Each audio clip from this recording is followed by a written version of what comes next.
Дали председателот и членовите на регулаторната комисија за енергетика треба да се менуваат со закон или нивната ротација е согласно европските директиви со што ќе се обезбеди нејзина независност. Жестока дебата се разви меѓу пратениците од власта и опозицијата на првото читање од Законот за енергетика. ВМРО ДПМН тврди дека се прави обид да се одземат ингеренциите на парламентот кој ги назначува и разрешува членовите на комисијата и се прави упад во независноста на регулаторните тела. Вице-премиерот Анѓуше пак објасни дека како и досега владата предлага, собранието го назначува председателот на регулаторната комисија, но важно е, рече тој, кој човек ќе се предложи.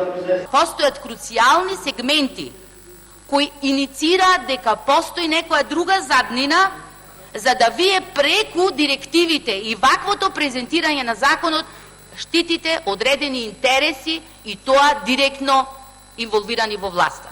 Човек што се поставува од собрание, вие со закон го укинувате тоа место. Тоа да објасните. За кој председател на регулаторна комисија зборувам? За председател на регулаторна комисија за кој што јас лично можам да ви кажам што све прекршил и дека бил исполнител на одредени желби, а не председател на регулаторна комисија на сите граѓани. Ве убедувам дека овие членови што ги предвидува законот ќе бидат членови кои што долги години имаат искуство во регулаторна комисија, а не членови кои што доаѓаат од партиски штабови што претходно не научиле, значи ништо од законот за енергетика.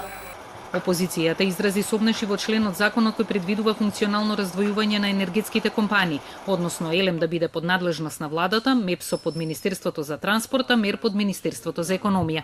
Дали ваквото нерегулирано излегување на најголемиот производител ЕЛЕМ на слободниот пазар ќе значи крак на ЕЛЕМ и негова продажба во краток догледен период за багателни цени на однапред предвиден купувач. Цената на електричната енергија, доколку се работи домаќински, апсолутно, а ќе се работи, апсолутно нема да се зголемува за крајните потрошувачи.